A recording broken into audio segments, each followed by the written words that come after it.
এই পোলারে দেখা রাখো, এই বলে তিনি আমাকে গা বন্ধের একটা তাবিজ দেয়। এরপর আস্তে আস্তে 3 দিন পর আমার জ্বরও কমে যায়। ঘটনা 2। প্রথম ঘটনা থেকে প্রায় 13 দিন পরের ঘটনা। এক রাতে আমাদের গ্রামে হাট বসেছিল। হাটের নাম চুনকুটির হাট।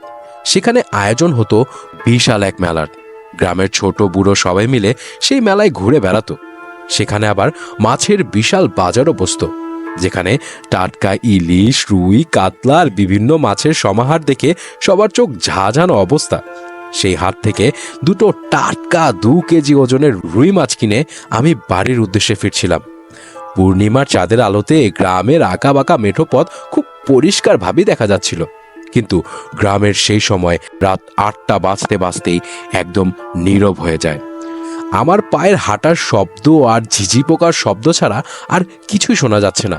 হঠাৎ করে আমার হাতের বাম পাশে একটি ডাব গাছের নিচে আমার চোখ যায়। আমি দেখি সেখানে একজন 30 থেকে 32 বছরের যুবক বসে খুব করুণভাবে কাঁদছে। আমি ভাবলাম হয়তো কেউ খুব বিপদে পড়ে এভাবে করে কান্না করছে, তাই সাহায্য করার উদ্দেশ্যে তার কাছে আমি যাই।